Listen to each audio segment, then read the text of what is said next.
Actually वो slide मेरे सामने है नहीं इस वक्त, वरना मैं वो आपको उधर से एक्सप्लेन कर देता। नहीं, वो अगर आपने सही एक्सप्लेन किया है, अच्छा वो जी मैंने जी। सुन लिया है। बस सिर्फ थोड़ा ये था डाउट कि इसमें मतलब क्वेश्चन किस टाइप का आ सकते हैं, मतलब सर कैसे वो पूछ देखें, सकते हैं इस वाले अ, खास तो। हर थ्योरी में से एक क्वेश्चन बन सकता है बड़े आराम से, एक या एक से ज्यादा। ठीक, ठीक यानी है। कि वो पूछ लेंगे ये हाँ, थ्योरी का बेसिक कंसेप्ट हमें पता है भी है कि नहीं। कंसेप्ट में कोई क्वेश्चन कर लेंगे ना, मतलब आप हम्म। पूछ लेंगे जी कि आप फलानी जगह पे हैं, आप आपकी जनाब एक बंदा है, उसकी जरूरियात इस किस्म की हैं, तो ये कौन सी नीड है। ठीक है ना। ठीक है। फिर ठीक हो जो मैंने जहाँ ये बोला था कि ये थ्योरियां आप किताब से पढ़ लें, उसमें कुछ और थ्योरीज हैं इन तीन के अलावा। थ्योरी ऑफ एक्सपेक्टेंसी है, ठीक फिर एक और दो चीजें उनकी, सिर्फ आपको जो की पॉइंट है वो पता होना चाहिए कि थ्योरी ऑफ एक्सपेक्टेंसी क्या कहती है। है क्या उसका हाँ, बेसिक कॉन्सेप्ट क्या है। देखिए थ्योरी ऑफ नीड तो ये कहती है कि लोगों की जरूरत के मुताबिक करो। उसके बाद जब हम आ जाते हैं एक्स और वाई थ्योरी पे मैकग्रेगर की, वो ये कहती है कि मतलब वो दो दो व्यू लेती है। एक व्यू है कि बंदों को डंडे के जोर पे ही काम कराया जा सकता है, एवरीबॉडी इज अ डॉजर। आपको किसी तरह से उसके ऊपर नजर रखनी है कि वो गलती ना करे। और सही। इसके अपोजिट जो थ्योरी है वो थ्योरी वाई है। थ्योरी वाई कहती है कि हर इंसान के लिए काम करना उतना ही जरूरी है जितना जरूरी खाना और पीना है। इसलिए आप उसको डंडे के जोर पे चलाने के बजाय अगर उसको मोटिवेशन प्रोवाइड करेंगे तो वो खुद ब खुद ऑटो इंजन पे चल पड़ेगा। लेकिन अब ये दोनों थ्योरीज जो हैं ये मुख्तलिफ एनवायरनमेंट में अप्लाई होती हैं। जहां पढ़ा लिखा माहौल होता है वहां थ्योरी वाई चलती है। जहां पे आपने मजदूरी करानी है या कहते हैं बेगार करानी है कहीं से, तो वहां पे ज्यादातर लोग थ्री एक्स पे चलते वाई भी ये है कि बंदे खुद काम करते हैं, उनको बस थोड़ी बहुत गाइडेंस चाहिए। हैं। देखे ना, ये तो अप्रोच है ना आपकी। अगर आप लोगों को सही मोटिवेशन ये दें कि भाई तुम्हें ये काम करने से हाँ, तुम्हें या तुम्हारे मुल्क को या तुम्हारे कम्युनिटी को ये फायदा होगा, तो लोग खुद ब खुद मोटिवेट होके काम खूब से खूब तर करने की कोशिश करेंगे। दूसरा है कि मोटिवेशन कोई भी ना हो और डंडा मारते जाए, काम कराते जाए, तो आपके ख्याल में कौन सा बेहतर है?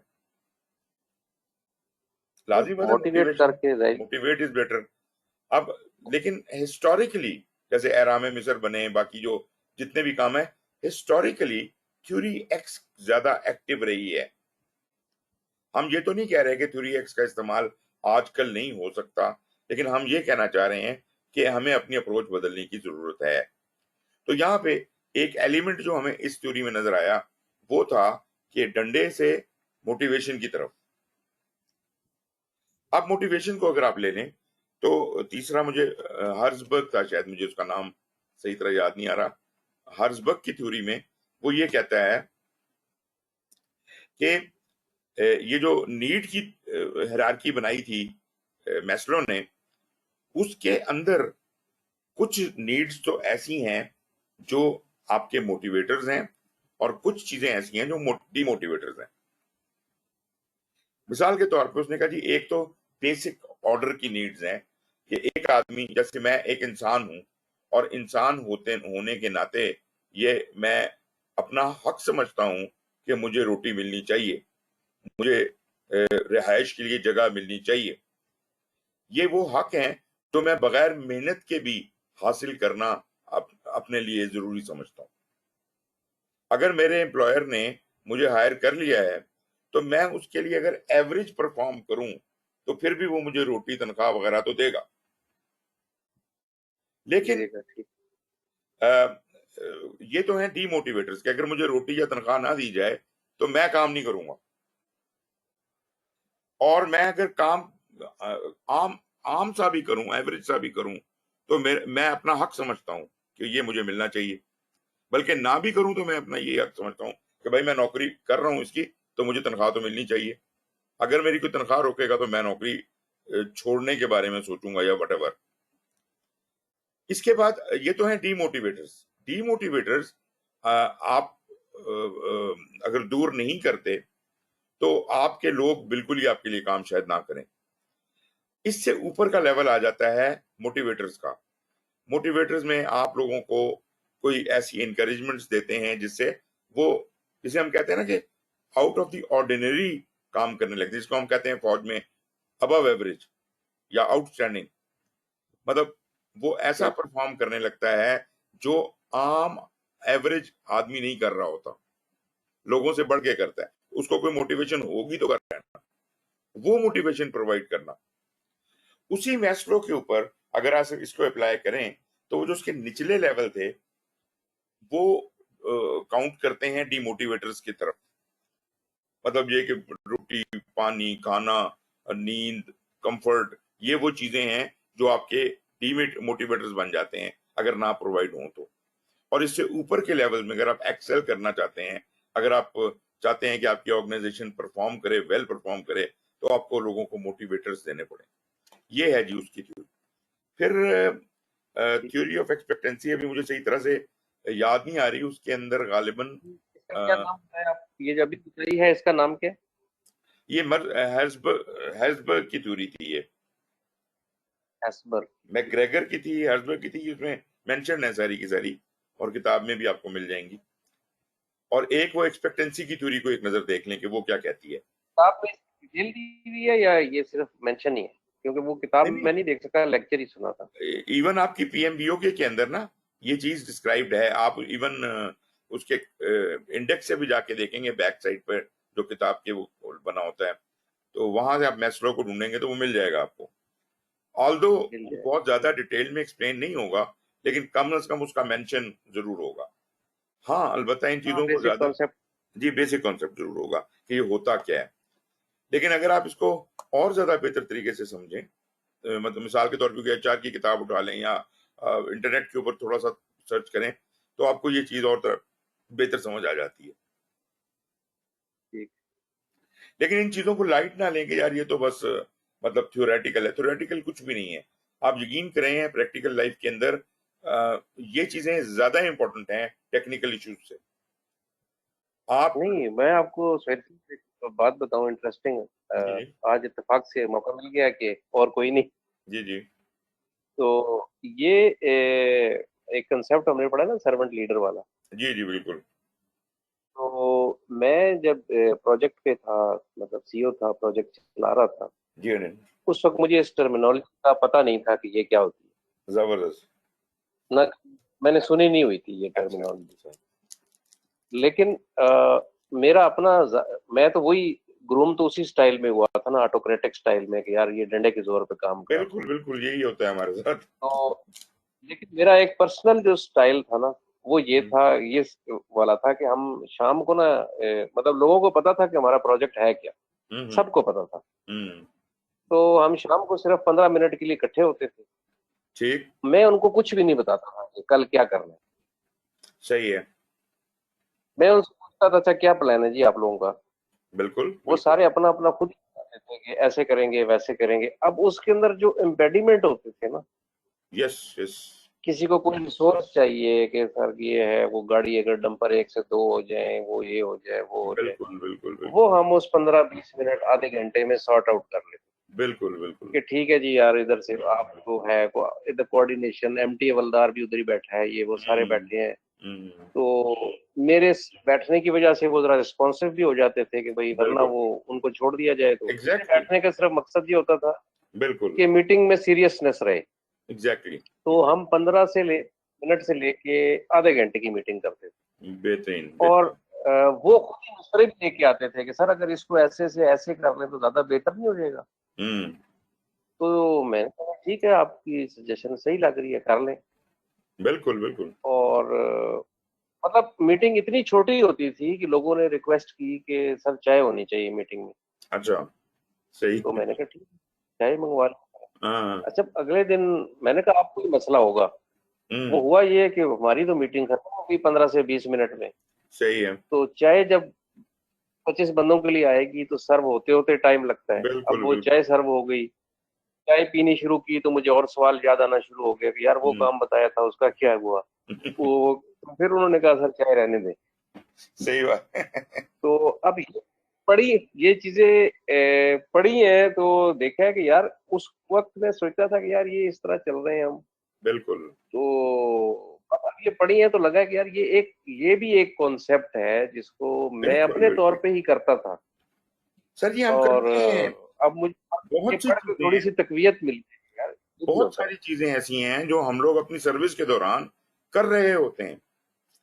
मिसाल के तौर पे हम लोगों के साथ जाके बैठ जाते हैं, गपशप लगाते हैं, ये आपकी वो टीम बिल्डिंग हो रही होती है। मतलब यू आर हाँ, वो हमें पता नहीं है, ये नाम नहीं पता हमें इन चीजों के एग्जैक्टली बड़े पहले जो खाने में बैठ कोर्स जाते करके हैं, ना वो चीजें। हाँ, उनके साथ उठते बैठते हैं, रात को जाते हैं, आप ड्यूटी पे जाते हैं, उनको विजिट करते हैं। इनसे आपकी मैन मैनेजमेंट, वो जो आपके आपस का ताल्लुक बेहतर होता है, टीम बिल्डिंग होती है। फिर आप ये देख लीजिए, सियाचिन में बिल्कुल बैठे हुए हैं जनाब, एक अफसर है, 3 सिपाही हैं, और वो कैसे घुल मिल के बैठे हुए हैं आपस में, एक ही इग्लू में सो रहे हैं, बिल्कुल उठना बैठना खाना पीना। जंग में आप लड़ रहे हैं, आपने गोलियां इकट्ठे खानी है, एक दूसरे को बचाना है। तो मेरा मतलब है, हमारे यहाँ तो ये चीजों का बहुत ज्यादा फौज में एग्जिस्ट करता है। लेकिन अब सवाल ये है कि डंडा इतना ज्यादा भारी है कि हम वो सब चीजों को ओवर रूल कर जाता है, जबकि ये सेंसिटिविटीज हमारे पास मौजूद हैं, मोटिवेशंस को हम समझते हैं। इसके बावजूद समझते हैं। आखिर में आके फिर वही डंडे वाली बात आ जाती है, विच इज नॉट करेक्ट। इसीलिए मैंने आपको बताया कि आप वो थ्योरी एक्स और वाई का फर्क समझ लें। जहां थ्योरी एक्स अच्छा, लगानी एक है। किताब एक, जी जी। एक दफा एडवाइस की थी, किताब भी नहीं है, चंद सफ़ों की है, हम्म, दरअसल 10-12 सफ़ों की होगी या इस तरह। बिल्कुल। वो उसका आपने शायद पढ़ी हो, उसका नाम है 1 मिनट मैनेजमेंट। जी जी जी, बिल्कुल बिल्कुल। पता नहीं आपकी नजर से लाजमी गुजरी होगी। पड़ी है जी, मेरे मेरे पास, मेरे लाइब्रेरी में पड़ी हुई है। वो बड़ी छोटी सी है, छोटे हाँ, चंद सफ़े हैं, बट बिल्कुल बिल्कुल, तो किसी ने रिकमेंड, बड़ी इंटरेस्टिंग चीज है वो, कि मतलब एग्जैक्टली। कि वो 1 मिनट ही लगाता है दिन में वो मैनेजर। हाँ, एग्जैक्टली एक एग्जैक्टली। मिनट 1 मिनट काम करता है दिन में, और उस 1 मिनट में वो एक एक बंदा ऐसा ढूंढता है जिसकी उसने तारीफ करनी होती है, एग्जैक्टली एग्जैक्टली। तो बस और वो उसकी ऑर्गेनाइजेशन ये सर बहुत अच्छी हमारी चलती है। पर्सनल डेवलपमेंट के लिए ये चीजें बड़ी जरूरी हैं। इनको हम इग्नोर कर रहे बिल्कुल होते हैं, जबकि ये चीजें हमने प्रैक्टिस की भी होती हैं। और जब आप सुनते हैं तो आप कन्वेंस भी होते हैं। जैसे आपने कहा कि सर्वेंट लीडरशिप का आपने सुना, तो आपने कहा यार ये तो हम मैंने किया हुआ है इस किस्म का काम। तो एग्जैक्टली यही बात हम करना चाह रहे हैं कि आपके तजर्बात को हम एक फॉर्मेट देना चाह रहे हैं, एक स्ट्रक्चर देना चाह रहे हैं कि आप स्ट्रक्चरली अपने आप को एनहांस और इम्प्रूव करें, बजाय इसके कि एक्सीडेंटली करें। That was the point. बिल्कुल बिल्कुल सही कह अच्छा जी, हमारे साथ राशिद अब्बास साहब भी आ गए हैं, और तैमूर तैमूर तो हैं, हसीब ने भी ज्वाइन कर लिया है, काशिफ नहीं आया आज फिर। जी राशिद अब्बास साहब, क्या हाल है आपके?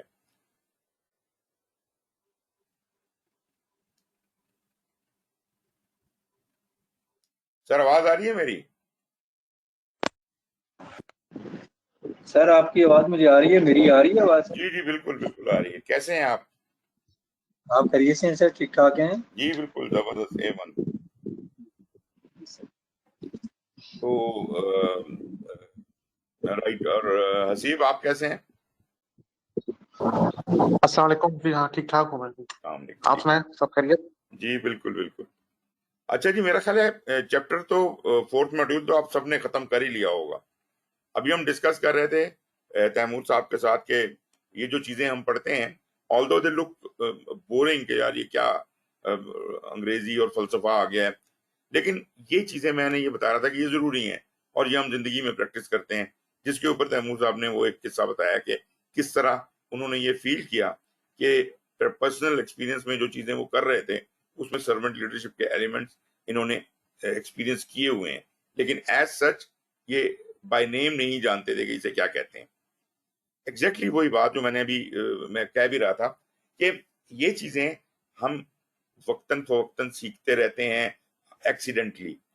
अब मौका आ गया है कि हम इसको फॉर्मली किसी स्ट्रक्चर के तहत समझें कि अगर हमने अपनी फलानी चीज इंप्रूव करनी है तो मुझे अपनी इस चीज को बिल्ड करना पड़ेगा।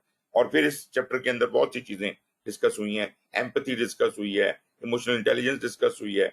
उन सब चीजों को आपने पढ़ा होगा, और आपने महसूस किया होगा कि इनमें से कुछ चीजें किसी हद तक आपने कभी जिंदगी में एक्सपीरियंस की होंगी, कुछ नहीं की होंगी, नाम हो सकता है सारे ही नए हों, लेकिन उसके महसूस करने की बात है, तो कुछ चीजें आपने महसूस की होंगी, कुछ नहीं की होंगी। जो नहीं की उनको करने की जरूरत है, उनको समझना है इसका क्या मतलब है। इस हद तक पता होना चाहिए आपको कि ये जो डिफरेंट टर्मिनोलॉजीज हैं इनका मतलब क्या है। ठीक है जी। और फिर उसको सिर्फ रटने की जरूरत नहीं है, बल्कि उसको अप्लाई करके, बेशक मेंटली अप्लाई करें, फिजिकली ना भी अभी किया हो, मेंटली अप्लाई करके देखें अगर मैं इसको अप्लाई करूं तो क्या होगा। ये रोल प्ले करके देखें तो आप ये महसूस करेंगे कि इनमें से कोई बात भी गैर जरूरी नहीं है, बल्कि मैंने कभी फिक्रा कहा था कि टेक्निकल स्किल्स जो हैं हमारे प्रोजेक्ट को चलाने के, फार्मूले और ये सब कुछ, इनसे कहीं ज्यादा इंपॉर्टेंट आपके ये सॉफ्ट स्किल्स हैं। ये सॉफ्ट स्किल्स कहलाते हैं। जी जनाब, कोई क्वेश्चंस राशिद साहब से शुरू करते हैं इस चौथे मॉड्यूल में। कोई क्वेश्चन? सर थोड़ा सा ये इमोशनल इंटेलिजेंस को अगर थोड़ा सा जरा उस पर बात कर लें। अच्छा जी, इमोशनल इंटेलिजेंस मतलब ये चीज तो ऐसी है कि जो मतलब हम शायद मुद्दतों से एक्सपीरियंस कर रहे थे, मतलब हमेशा से थी इमोशनल इंटेलिजेंस, लेकिन इसको बाकायदा नाम जो मिला ये कोई बहुत पुरानी बात नहीं है। ये 70s में गोल्डमैन नाम का एक आदमी था, उसने इसके ऊपर किताब लिखी। आप लोग इस बात से तो वाकिफ होंगे, आईक्यू क्या चीज है, इंटेलिजेंस क्वोशेंट। तो आईक्यू जो है, कोई मुझे बताएगा कि आईक्यू किस चीज को कहते हैं, क्या चीज होती है ये?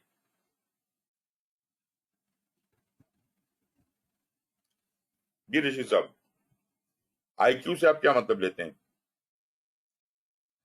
ये फौज में जब आप भर्ती होने जाते हैं आपका आईक्यू से सर पूछा हाउ, जाता है। इससे मेरा ख्याल है जो मुराद लेते हैं कि how quickly somebody can understand right. किसी भी चीज को, जानन ये को। ये आपकी इंटेलिजेंस का मेजर है। और मजे की बात मैं आपको ये बताऊं कि IQ exclusively deals with the logic. आपके दिमाग का कंप्यूटर कितना तेज है, कितनी जल्दी वो चीजों को लिंक करके किसी नतीजे पे पहुंचता है, ये इंटेलिजेंस है। एक आम आदमी का आईक्यू तकरीबन 70-75 और ये डबल फिगर में होता है। Anything less than 70 is considered to be little retarded. और 50 अगर कोई हो तो वो तकरीबन दीवाना होगा वो बंदा। और 50 से कम तो फिर बिल्कुल ही आप मतलब एनिमल वाली कैटेगरी में चले जाते हैं। 100 से ऊपर जीनियस काउंट किया जाता है। लेकिन हैविंग सेड ऑल दैट, एक बात हमें समझनी है कि आईक्यू इज जस्ट लॉजिक। इसमें कोई इमोशन का अमल दखल नहीं है। You may be very intelligent but you may be very unsuccessful in your life. But those people who are emotionally intelligent, they are very successful. मतलब हो सकता है कि उनका आईक्यू इतना हाई ना भी हो, लेकिन ज्यादातर लोग जो हमें नजर आते हैं दुनिया में, वो इमोशनली इंटेलिजेंट हैं जो कामयाब रहते हैं। इमोशनल इंटेलिजेंस का मतलब ये है कि लोगों के साथ ताल्लुक, जैसे मैंने सॉफ्ट स्किल के तौर पे भी बयान किया, लोगों के साथ आप कैसे ताल्लुक बनाते हैं, कैसे एक इदारे में अपनी जगह बनाते हैं, अपनी खुश इखलाकी के साथ, लोगों को मदद करके, लोगों के साथ कोऑर्डिनेट करके, this all is emotional intelligence. लोगों के अंदर बैठना और उनको समझ जाना। हम अक्सर ये दावा करते हैं कि यार मैं तो लोगों को बड़ा अच्छा जज कर सकता हूं। वेदर आप कर सकते हैं या नहीं कर सकते, but yes, this is called emotional intelligence. लोगों को कैसे डील करना है, उनके साथ कैसे कम्युनिकेट करना है, this is all your emotional intelligence. तो ऐसा आदमी जो लोगों के साथ इंटर कम्युनिकेशन अच्छी कर सकता है, इंटर कोऑर्डिनेशन अच्छी कर सकता है, I would call him emotionally intelligent. On the other hand, a person with a high IQ, उसका दिमाग किसी और ही लेवल पे है।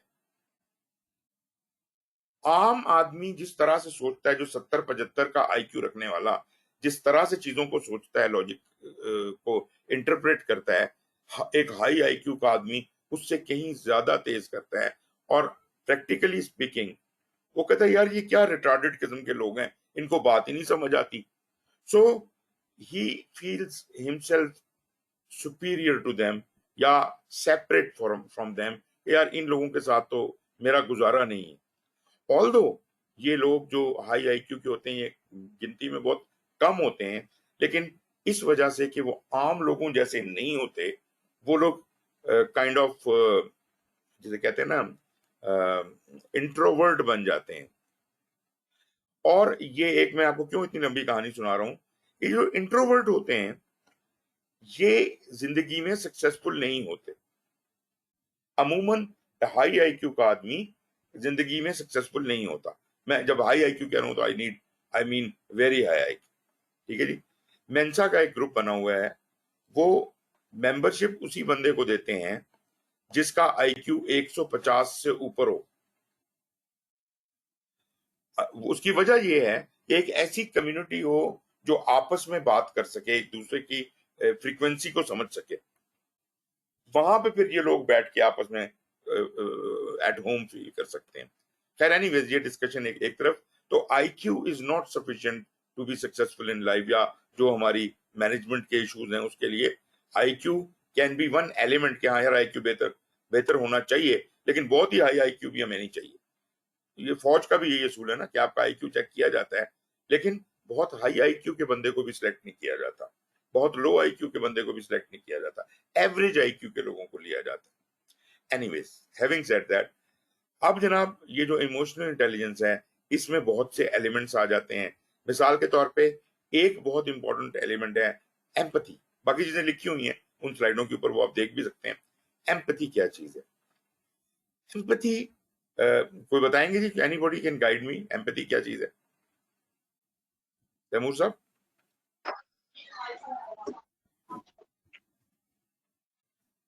एम्पैथी मतलब है उसका कोई कह लें हमदर्दी या दर्द दिल टाइप या इस तरह की चीज है या क्या? अच्छा, ओके। थोड़ा तो सा इमोशनल टच देना किसी को। एक तो ओके। है ना कि बिल्कुल आप मशीन की तरह काम कर रहे हैं, एक अच्छा, ये है कि थोड़ा सा आप मतलब जिधर काम कर रहे हैं उसमें आपकी एक पर्सनल अटैचमेंट भी है थोड़ी लोगों के साथ, चलें बिल्कुल आप मशीनी तरीके से काम। ठीक है, वो एक इंटरप्रिटेशन आप इसकी बना सकते हैं, लेकिन दरअसल empathy has nothing to do with sympathy. Empathy sympathy नहीं है। एम्पैथी सिंपैथी तो है ना कि यार ये बंदा बड़ा गरीब है, ये कपड़े नहीं है इसके पास, या ये चीज है, मुझे उस पर तरस आ रहा है। नहीं नहीं, तरस नहीं करना, तरस नहीं करना। एम्पैथी का मतलब है कि जो वो बंदा कह रहा है आप उसको मैं बन के ना सोचें, बल्कि वो बन के सोचें। मतलब you get into his socks, get into his shoes and try to imagine why he is saying what he is saying. आप खुद ना बन के बैठें, बल्कि आप अपनी जात को उसकी जात बना लें और कहें यार ये बात वो इसलिए कह रहे, तब आपको समझ आएगी। अदरवाइज जब आप अपने दिमाग और अपनी सोच के मुताबिक उसको इंटरप्रेट करने की कोशिश करेंगे तो कभी भी आप उसको सही इंटरप्रेट नहीं कर सकते। एम्पैथी इज कि आप उस बात के लिए वो बन के सोचें, वही बंदा बन के सोचें। मेरी बात कुछ समझ आई कि नहीं आई?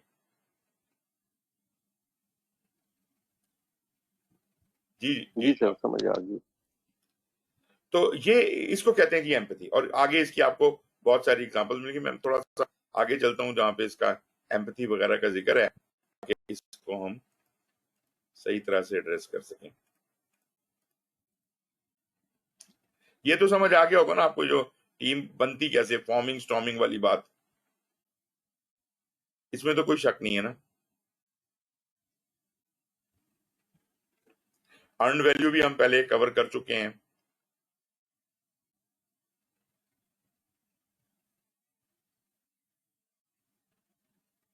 ओके, 7 लीटर की भी अभी हमने बात की। कंफ्लिक्ट है। अच्छा, मजे की बात ये बताऊं आपको, ये कंफ्लिक्ट जो है इसको भी रिड्यूस करने के लिए एम्पैथी की जरूरत पड़ती है। एम्पैथी एक बड़ा जबरदस्त टूल है। ये स्ट्रेटजीज हैं उसकी कंफ्लिक्ट की, मेरा ख्याल है ये आप इसमें तो कोई दिक्कत नहीं हुई होगी। अगर हुई भी है तो मैं वापस आ जाता हूं इसके ऊपर।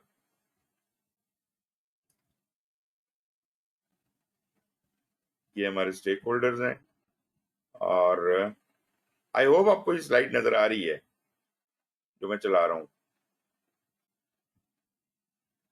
जी नजर आ रही है। राइट, बस मेरा ख्याल है मैं पहुंच ही गया हूँ। ये है जी इमोशनल इंटेलिजेंस। तो देखें, इमोशनल इंटेलिजेंस है, एम्पैथी है, लिसनिंग स्किल्स। लिसनिंग स्किल से क्या मुराद है कि we must learn to listen actively. ये भी एम्पैथी ही का एक तरीका है। एक्टिव लिसनिंग क्या है? एक्टिव लिसनिंग के लिए एक होती है, आप कहते हैं कि इफेक्टिव लिसनिंग हो, एक होती है पैसिव लिसनिंग।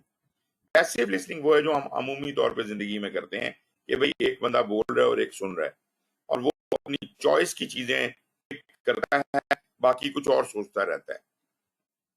मतलब ये है कि the message which is being conveyed जरूरी नहीं है कि वो सारे का सारा अटेंटिवली सुन भी रहा हो, लेकिन जब कोई जरूरी बात होती है तो हम थोड़े ज्यादा अलर्ट हो जाते हैं, तो हम फिर पैसिव मोड से निकल के इफेक्टिव मोड में आने की कोशिश करते हैं। इफेक्टिव मोड का मतलब ये है कि जो कुछ भी कहा जा रहा है मैं उसको कोशिश करूं कि 100% ग्रैस्प कर सकूं, लेकिन it is practically not possible. कुछ उस बंदे के अंदाजे बयां की वजह से हो सकता है, कुछ आपकी सोच की वजह से हो सकता है। पूरा मैसेज कभी भी आप ग्रैस्प नहीं कर सकेंगे। आप उसको लिखने की कोशिश करें, इंटरप्रेट करने की कोशिश करें, खैर that is called effective listening. मगर असल जो चीज है वो है एक्टिव लिसनिंग। एक्टिव लिसनिंग का मतलब ये हुआ कि आपको एज अ ह्यूमन बीइंग इस बात का तो अंदाजा है, अपनी अकल का भी अंदाजा है, अपनी इंटेलिजेंस का भी अंदाजा है, अपनी एब्जॉर्प्शन कैपेसिटी का भी अंदाजा है। आपको पता है कि यार मैं आधे घंटे से ऊपर की बात मुझे समझ नहीं आती, आधे घंटे तक मेरा दिमाग खुला रहता है, उसके बाद बंद हो जाता है।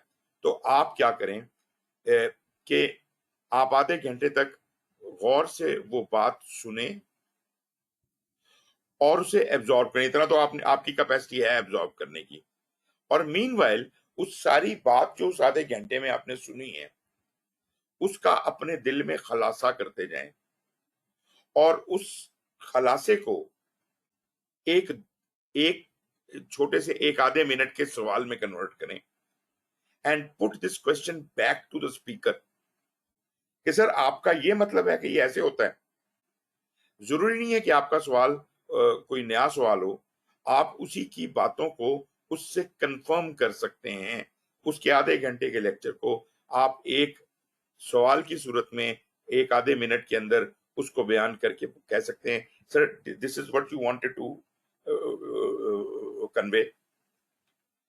अगर तो आपने गलत समझा तो वो आपको दुरुस्त कर देगा, अगर आपने दुरुस्त समझा और उसने जान लिया कि आपने दुरुस्त समझा तो उसको खुशी होगी कि भाई कोई मेरी बात सुन भी रहा है, क्योंकि अक्सर लोग तो पैसे लिसनिंग कर रहे होते हैं, तो सुन भी नहीं रहे होते।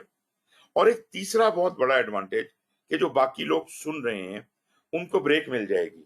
एक फ्लो चल रहा था आधे घंटे में, उनको ब्रेक मिलेगी, वो चौंकेंगे कि यार ये क्या हुआ है, किस किस्म का सवाल है। और आधे लोग आपकी बात को सुनेंगे भी, उसके जवाब को भी सुनेंगे, और ultimately everybody will be able to catch up. I am not saying कि एवरीबॉडी शुड डू दिस। अगर एक क्लास है और उसमें 20-30 लोग हैं, अगर 4-5 लोग भी 4-5 सवाल बना के पूछ लेते हैं तो probably everybody will be able to benefit from it. So ये है जी एक्टिव लिसनिंग, और इसके बारे में भी आगे की स्लाइडों में काफी तफसील से बयान भी किया गया है। ट्रांसपेरेंसी जो कि आपके सर्वेंट लीडरशिप की भी और जो एजाइल का भी एक बड़ा खासा है कि वो जो जासूसियां करनी छोड़ दें, कीप द थिंग्स ट्रांसपेरेंट।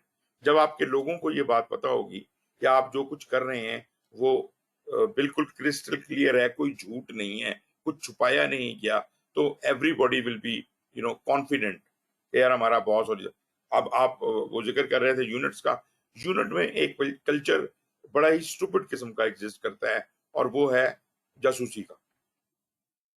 सूबेदार मेजर को या किसी और को जासूस रखा हुआ है सीओ ने, और वो जनाब उसको खबरें ला के दे रहे हैं। चलो वो उसकी ड्यूटी है कि उसने रोज सुबह आके रिपोर्ट करनी है, वो तो एक अलग बात है, लेकिन जासूसियां की जा रही हैं लोगों को कि वो क्या कह रहा था, क्या बात कर रहा था, that kind of thing, that is not there.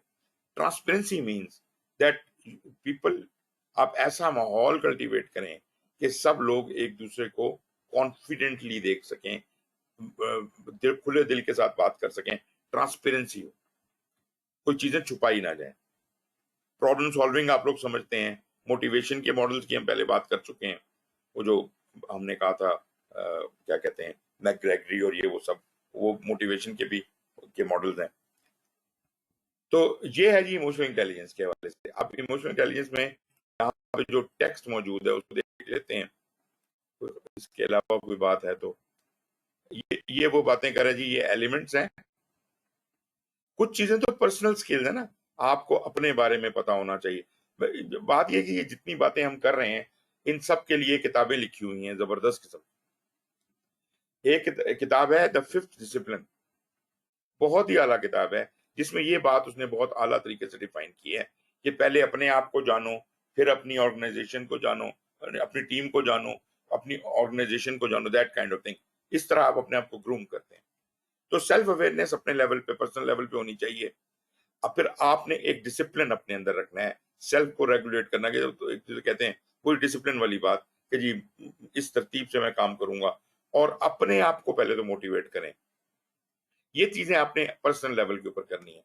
Interpersonal level पे आपके वो जो सोशल स्किल्स हैं, जिसको मैं इमोशनल इंटेलिजेंस के हवाले से बात कर रहा था, और एम्पैथी, कि जब आप दूसरे से बात करें तो उसकी बात को उसके पॉइंट ऑफ व्यू से समझें, तभी आप सही बात कर सकेंगे, नहीं तो झगड़ा होता रहेगा आपस में। बड़ी अच्छे तरीके के साथ each element is describe. Emotional awareness है, उसके पॉइंट्स दिए हुए हैं कि इमोशनल अवेयरनेस क्या होती है। नोइंग फीलिंग्स, मतलब लाजमी बात है कि if you are a person of average intelligence, you would know कि मैं अभी खुश हूं, मैं भी किस बात से नाराज होता हूं, क्या होता हूं। आप अपनी फीलिंग्स को समझते हैं। और फिर दूसरी बात, अब जब हम कहते हैं कि जी आप उसको कंट्रोल करें, डिसिप्लिन लाएं, तो अपनी फीलिंग्स पे कंट्रोल एक्सरसाइज करना, वो उसका अगला स्टेप आ जाएगा। Perceiving connection between feelings and behaviour, आपकी फीलिंग और आपके बर्ताव, आप फील क्या कर रहे हैं और आपके बर्ताव में कुछ थोड़ा फर्क होना चाहिए, उनके दरमियान कोई कनेक्शन हो। ऐसा ना हो कि आपको गुस्सा आए और फौरन बाहर आ जाए। गुस्सा एक खास लिमिट तक पहुंचने के बाद बाहर आए, ये आपकी बर्दाश्त है, ये आपका डिसिप्लिन है, ये आपकी सेल्फ अवेयरनेस है।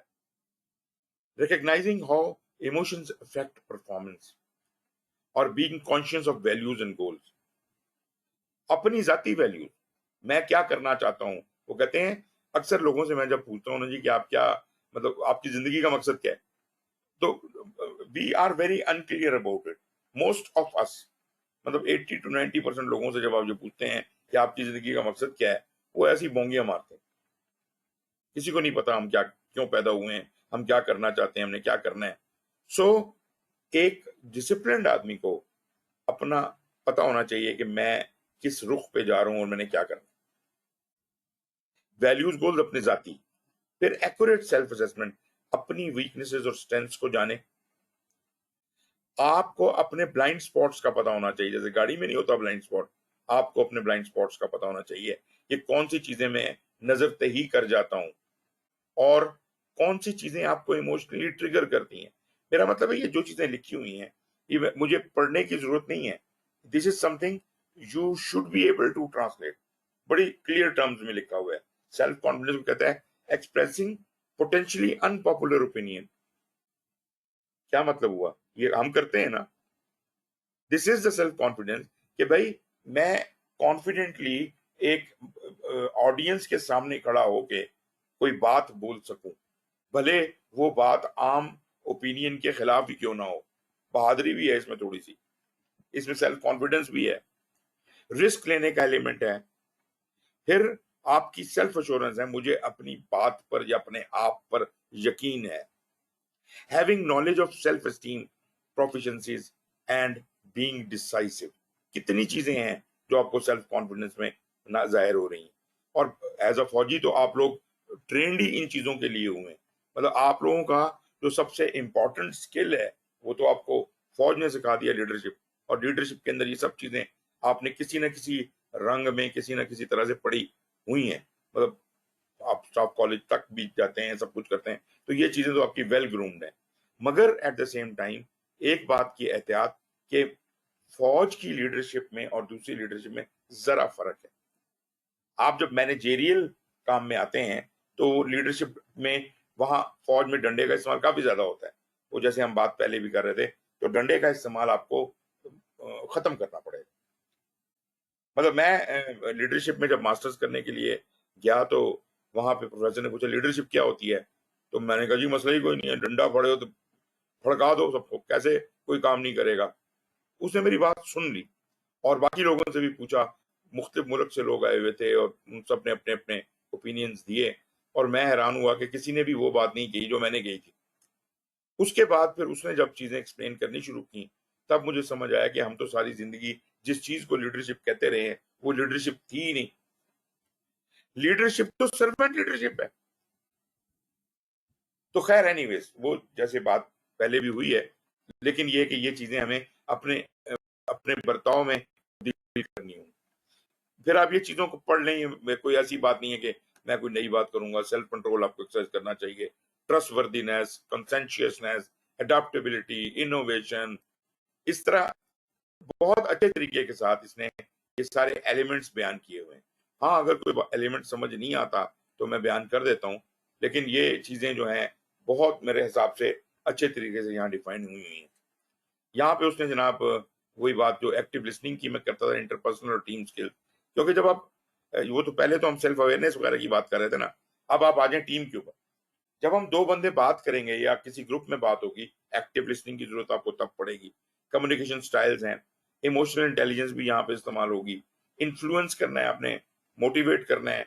नॉमिनल ग्रुप टेक्निक्स हैं जिसमें आप राय लेते हैं लोगों से, क्रिएटिवली कोई हम कहते हैं ब्रेनस्टॉर्मिंग कर रहे हैं, something like that.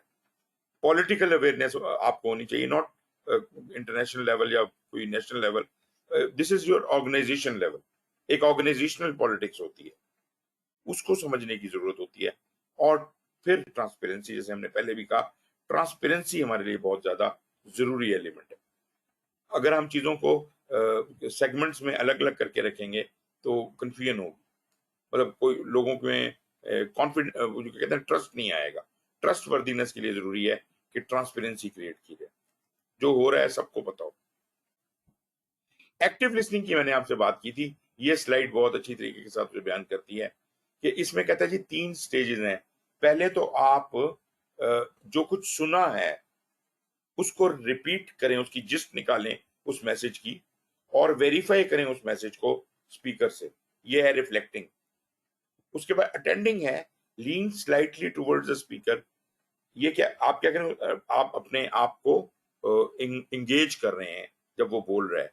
Lean slightly towards the speaker, this shows interest. Eye contact रखें, eye stay at eye level, maintain eye contact without staring. Staring नहीं होनी चाहिए, आई कॉन्टैक्ट होना चाहिए।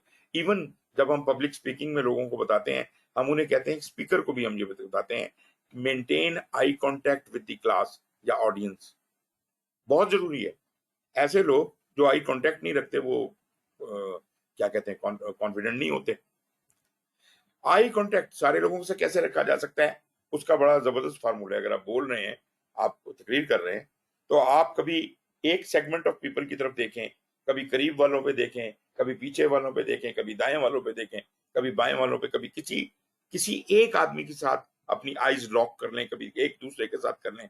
You should keep repeating it. और वो जो लोग नीचे बैठे हुए हैं उनके लिए वो कह रहा है कि आप भी अपना आई कॉन्टैक्ट जो है वो स्पीकर के साथ रखें। Following respond with non verbal gestures or verbal response.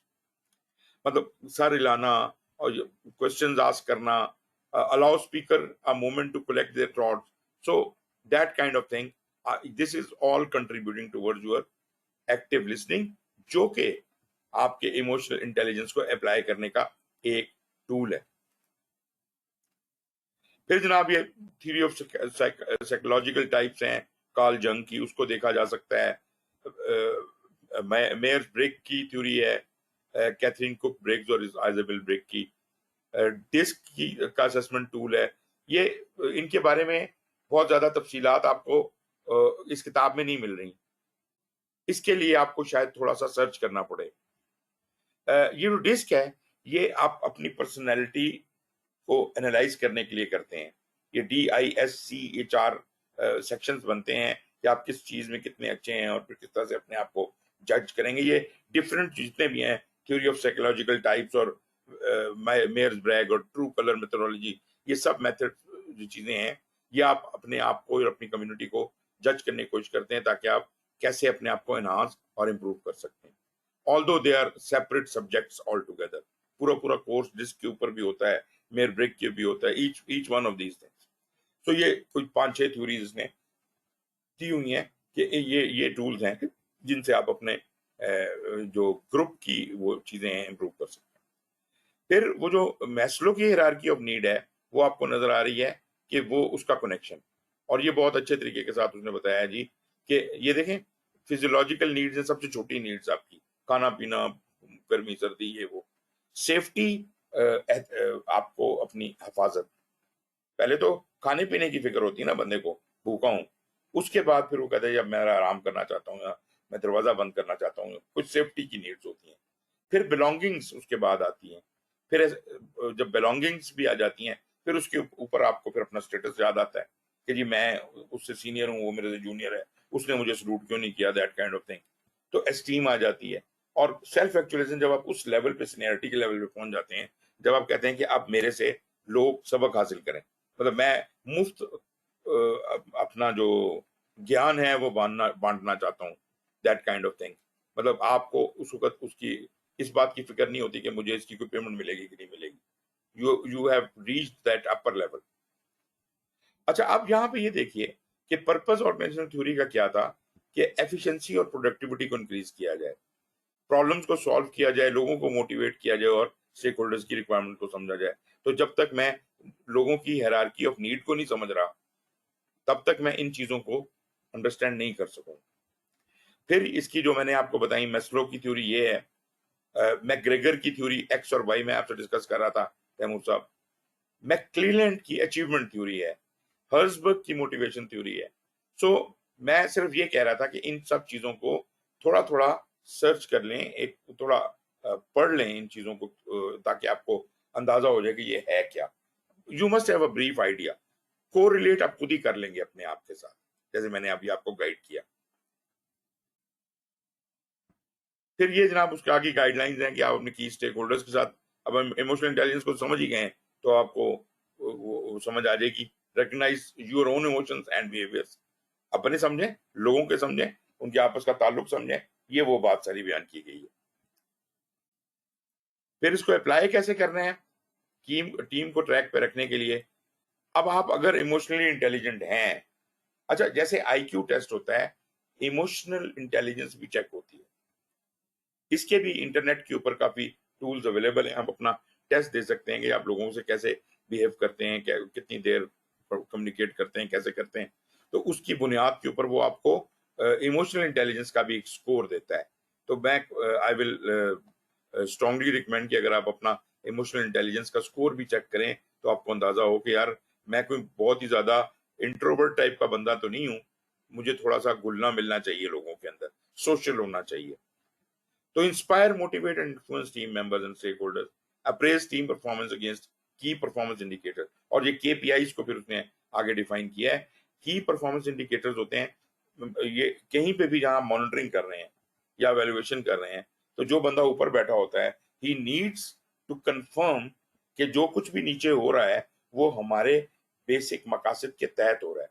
वो जो आपके बेसिक मकासद थे उनको चेक करने का कोई इंडिकेटर होना चाहिए। So those indicators would actually, जो नीचे से प्रोग्रेस आ रही है, they will translate to those indicators. If they don't, that means कि मकासद अचीव नहीं हो रहे and you then can snub the people. Why we need to have this key performance indicators is because कि नीचे से जो डिटेल्ड रिपोर्टें आ रही हैं उनको समझना, उनको इंटरप्रेट करना, समराइज करना आपके बस का रोग नहीं है। वो जितनी एक्सपर्टीज उसके अंदर आई हुई है, you are not a scholar कि आपको वो सारी बातें समझ आ जाए। इसलिए आपने ये देखना है कि अच्छा जी तुम्हें मैंने मिशन तो दिया था कि तुमने इस पहाड़ी पे चढ़ना है, तुम तो किसी तुम्हारा तो रुख ही कोई और है। ये की पॉइंट, की परफॉर्मेंस इंडिकेटर है कि जो उस बंदे का रुख सही है कि नहीं है, वो काम कैसा भी कर रहा हो, स्लो करो तेज करो, रुख सही है कि नहीं है। अगर रुख ही सही नहीं है तो काम वो तेज भी करे तो हमारे लिए तो बेकार है। तो KPIs पहले डिटरमिन करें और फिर उसके मुताबिक अपनी टीम की परफॉर्मेंस को अप्रेज करें। Determine, prioritise and remove impediment, जो आप समझते हैं कि जो मसाइल हैं वो दूर करें उनके, टीम को खुद काम करने दें। Investigate and interpret source and stage of conflict, जहाँ के मसाइल आ रहे हैं लोगों के दरमियान भी हो सकते हैं, आपस के मसाइल हैं, उनके दरमियान मसाइल हल करें।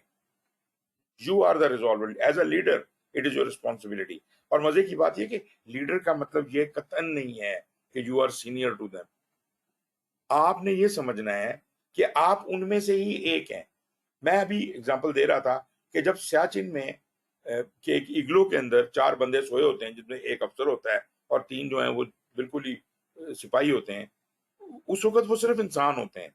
उस वक्त वो कोई अफसर नहीं होता, कोई सीनियर नहीं होता, कोई जूनियर नहीं होता, उस वक्त वो सिर्फ इंसान होते हैं। तो बुनियादी तौर पे वो एक दूसरे को फैसिलिटेट करते हैं। जो अफसर है वो भी ड्यूटी पे खड़ा होता है जाके, यू रिमेम्बर ना, पता है ना आपको इस बात का कि वो जो 4 बंदे हैं, अगर ड्यूटी है तो अफसर भी अपने हिस्से की ड्यूटी दे रहा होता है वहां पे गार्ड पे खड़ा होकर या वटेवर। तो ये क्या है, बुनियादी तौर पे आप एक उस लेवल पे आ गए और ये वो असल पहचान है एक लीडर की कि लीडर उनमें से ही एक है और वो सब काम करना उस पे शायद फर्ज है जो वो लोग भी कर सकते हैं या करते हैं। तो इस हवाले से लीडर ने सिर्फ उसका जो एडिशनल काम है वो ये है कि उनके लिए ऐसा माहौल प्रोवाइड करे जिसमें वो बेटर परफॉर्म कर सकें and let the people do their job themselves.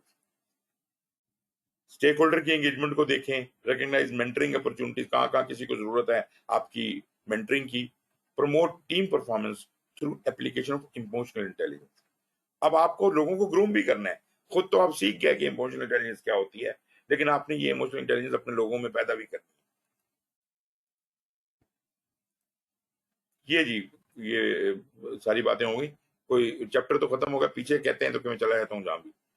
जी जनाब, हसीब तो मैं छोड़ गए, अब रशीद साहब और तैमूर ही हैं, बोले।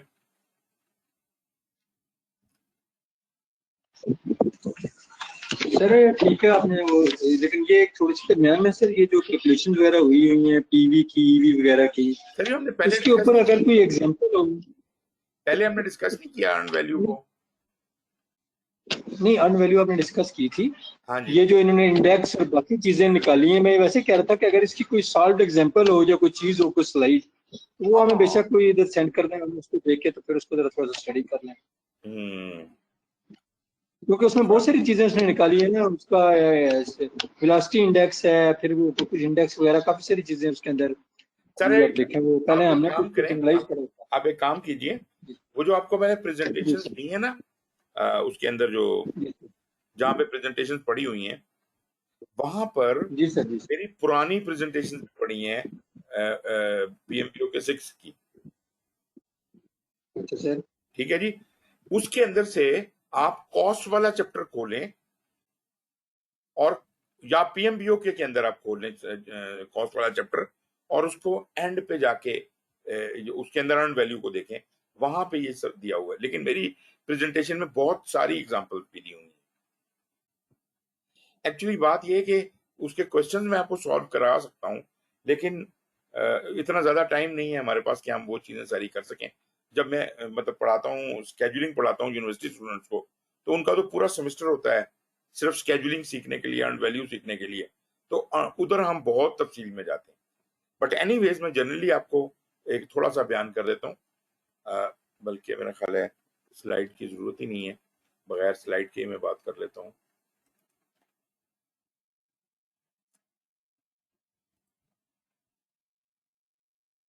अच्छा जी, आपको EV PV और AC का तो पता ही है, राइट? क्यों जी, क्या कहते हैं? वो तो दोबारा रिपीट करने की जरूरत नहीं है ना? मेरी आवाज आ रही है जी? सर वो तो ठीक है, चार चीजें तो, ये तो ग्राफ जो बना हुआ है वो भी है, वो कल भी हमने यही अब हम एक एग्जांपल लेते हैं। ये जनाब आपका प्लान था कि ये काम ऐसे होना है। स्लाइड 73 है सर। जी, स्लाइड नजर नहीं आ रही? जी सर, जी नजर आ रही है सर, अभी नजर आ आ रही। ओके, ये आपका प्लान था से के 50,000 रुपए का प्रोजेक्ट था टोटल, और ये जनाब आपके 4 महीने में ये काम होना था।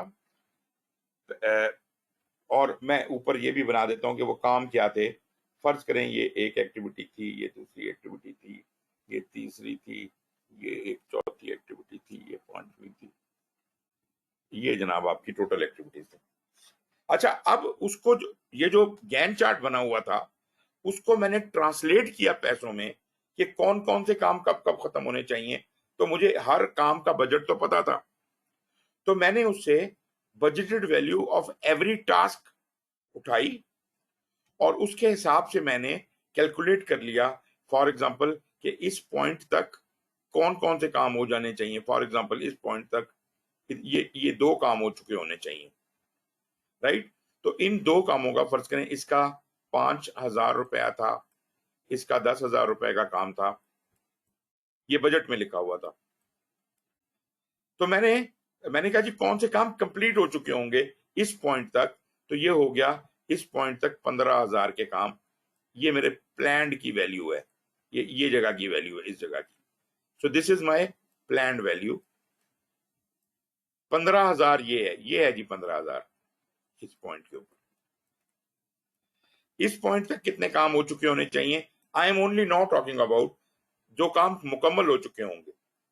तो ये जनाब एक काम है जो से के 12,000 का था। अब ये 12,000 का काम भी मुकम्मल हो चुका होगा। कौन कौन से काम कंप्लीट हो चुके होंगे इस पॉइंट तक? दैट वुड बी पहला काम, दूसरा और ये तीसरा।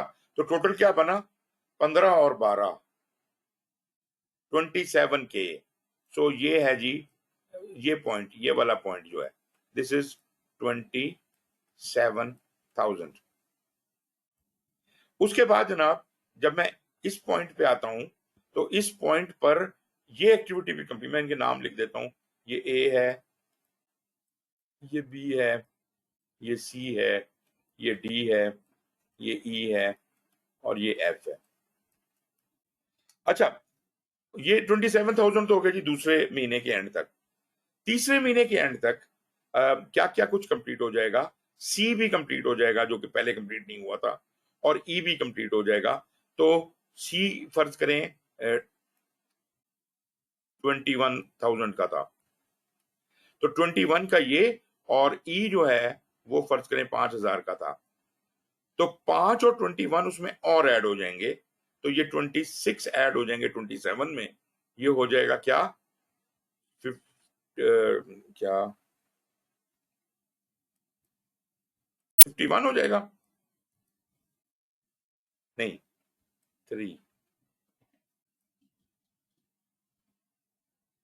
ठीक हो गया जी।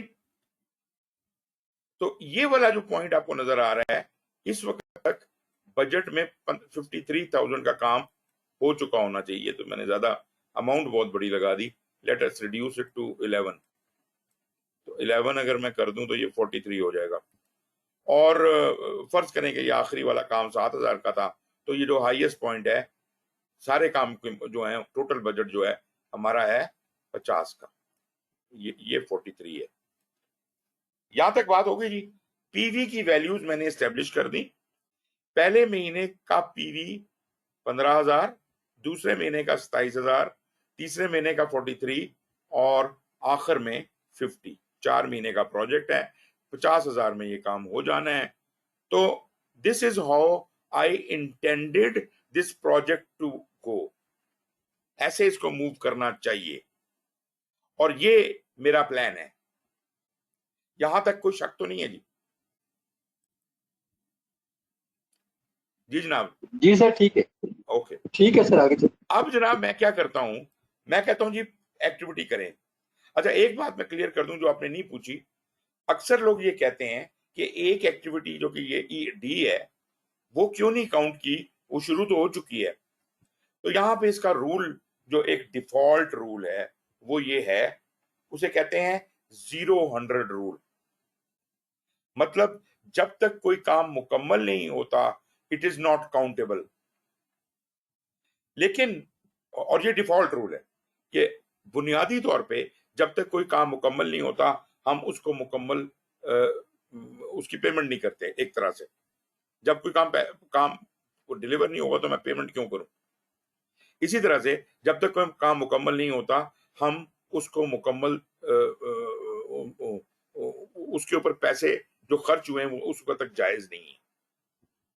लेकिन ये रूल रिलैक्स किया जा सकता है मुख्तलिफ पोजीशंस के लिए, खास तौर पे ऐसी एक्टिविटीज जो एक जो पीरियड है, आपने अगर मंथ की पीरियोडिक रिपोर्ट रखनी है जो एक पीरियड से ज्यादा बड़ी होती हैं, उनके ऊपर हम इस रूल को रिलैक्स कर सकते हैं। कैसे कर सकते हैं? ये जो तरीका है ना आपका कि फिजिकल परसेंटेजेस आप निकालते हैं वो गलत है। फिजिकल परसेंटेज आपको मिसगाइड करती है और वो निरा झूठ होता है। आप कहते हैं जी कितनी सड़क बन गई है, 25% बन गई है सर। ओ भाई तुमने 25% कैसे नाप लिया? How do you measure it? जी इतना मटेरियल लग गया है या हमारे टोटल टाइम में से इतना टाइम लग गया है। ये सब पर्सपेक्टिव डिफरेंट है।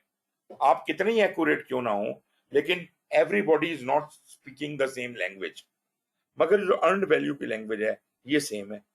अगर हम ये अडॉप्ट कर लें तो कोई भी प्रोजेक्ट हो, कंस्ट्रक्शन हो, आईटी का हो, किसी भी तरह का प्रोजेक्ट हो, उसमें यही रूल अप्लाई करेंगे। बट एनीवेज रूल में रिलैक्सेशन है। ऐसे रूल, ऐसी एक्टिविटीज जो एक महीने से बड़ी होती हैं उनके लिए हम प्रोग्रेस का रूल 50-50 रख सकते हैं। मतलब ये है कि जो ही वो एक्टिविटी शुरू हो आप समझ लीजिए कि 50% ऑफ द मनी ऑन जो उसके बजट में था उस एक्टिविटी के वो सर्फ हो गया, और जब ये मुकम्मल हो तो बाकी 50% तब काउंट होगा। अगर आपने 50-50 का रूल लगाया हुआ था तो उस सूरत में पहले महीने का क्या बनेगा? पहले महीने का प्लान वैल्यू क्या बनेगी? अगर डी के ऊपर 50-50 रूल लगा हुआ हो तो ये 15,000 जो पहला पीवी है ये क्या होगा? 15 ही होगा या ज्यादा होगा? 50% हो जाएगा। कितना होगा जी? 50% इसका हो जाएगा। 15 जमा ये जो डी एक्टिविटी का आधा है, 15 जमा 6 21 हो जाएगा। मगर ये एक रूल लगाने से चेंज हो गया, लेकिन मैं इस वक्त वो रूल कोई नहीं लगाना चाहता। मैं सिर्फ आपको लगा के दिखाया है कि ऐसा रूल लगाया जा सकता है।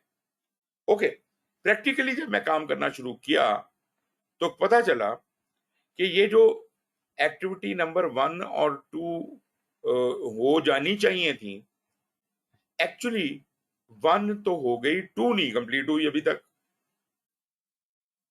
ठीक है जी, 3 तो खैर अभी तक हुई नहीं। तो अगर सिर्फ पहले महीने के एंड के ऊपर सिर्फ एक एक्टिविटी कंप्लीट हुई है और वो ए है, तो उसका अर्न वैल्यू क्या काउंट होगी? खाली 5,000।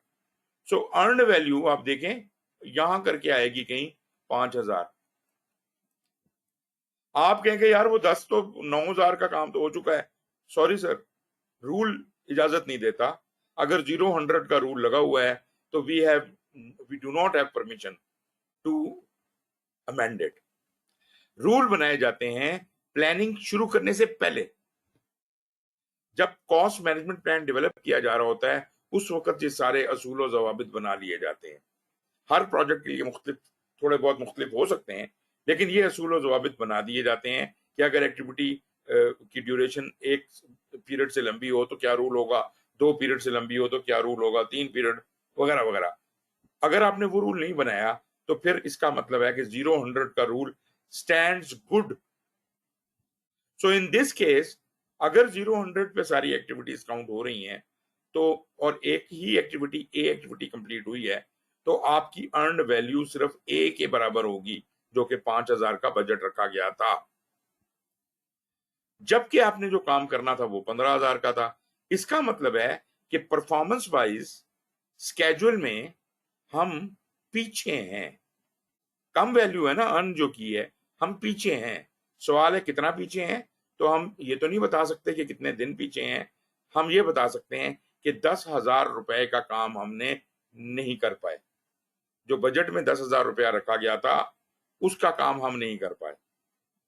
ठीक हो गया। तो ये दिस इज एम्पली गुड, उस परसेंटेज से ये कहीं बेहतर है और इस पे आपसे बहस भी की जा सकती है। अच्छा, फर्ज करें कि पहली रिपोर्ट में एक्टिविटी ए कंप्लीट हो जाती, बी ना होती और डी कंप्लीट हो जाती। डी जो कि वैसे तो 1 महीने से ज्यादा टाइम ले रही है, लेकिन फर्ज करें कि डी कंप्लीट हो जाती तो हमारी अर्न वैल्यू क्या होती? 5 और 12 17 हो जाती, which is we have over perform. हम स्केड्यूल में आगे निकल गए। कितना आगे निकल गए? 2,000 रुपए का ज्यादा काम कर लिया। तो आपकी अर्न वैल्यू कम भी हो सकती है, ज्यादा भी हो सकती है। कोशिश यही होनी चाहिए कि या तो हम जो हमारा पीवी के बराबर हो या उससे ज्यादा अर्न वैल्यू हो, तो वो अच्छी परफॉर्मेंस शो करती है। But story does not finish here.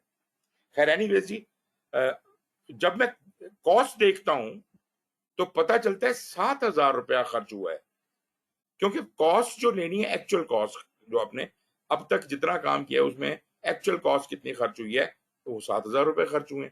अगर 7,000 हैं, वो तो 5,000 से ज्यादा हैं। जितना काम हुआ है वो तो 5,000 का हुआ है और आप खर्च कर गए हैं 7,000, तो आपने 2,000 रुपए ज्यादा खर्च कर दिए, कॉस्ट ओवररन हो गया। इस तरीके के साथ अगर मैं इसको प्लॉट करता चला जाऊं तो आप ये देखेंगे कि ये 5 है। अब यहां कलर मेरे पास मुख्तलिफ नहीं है, वरना फर्ज करें यहां पे करके 7, तो मेरा जो ईवी है पहले महीने का वो था 15। मेरा जो पीवी है पहले महीने का। ईवी जो है वो है 5 और एसी जो है वो है 7। अब आप वो फार्मूले लगाएं। अगर मैं स्केड्यूल वेरिएंस की बात करता हूं तो ईवी में से पीवी माइनस करना है, जिसका मतलब है 5 माइनस 15, इसका मतलब है कि -10। माइनस ये बता रहा है कि बुरी परफॉर्मेंस है स्केड्यूल में, वी आर 10,000 लेस, पीछे जा रहे हैं। और अगर मैं कॉस्ट वेरिएंस निकालना चाहूं तो that would be EV minus AC, मतलब 5 minus 7 which is -2, which is again bad. मगर ये जो इंडाइसेस हैं, indices are not good because they are not comparable, therefore we go for schedule performance index. Ratio में बात करें तो ज्यादा बेहतर हो जाएगी, which would be earned value divided by planned value, which is 15/10। Sorry, ये मैंने क्या कर दिया, 5/15। तो आपका जवाब 0 पॉइंट समथिंग आ जाएगा। इसी तरह जब मैं कॉस्ट परफॉर्मेंस इंडेक्स के अंदर 5/7, तो इसका भी जवाब जो है वो 0 से कम आ जाएगा।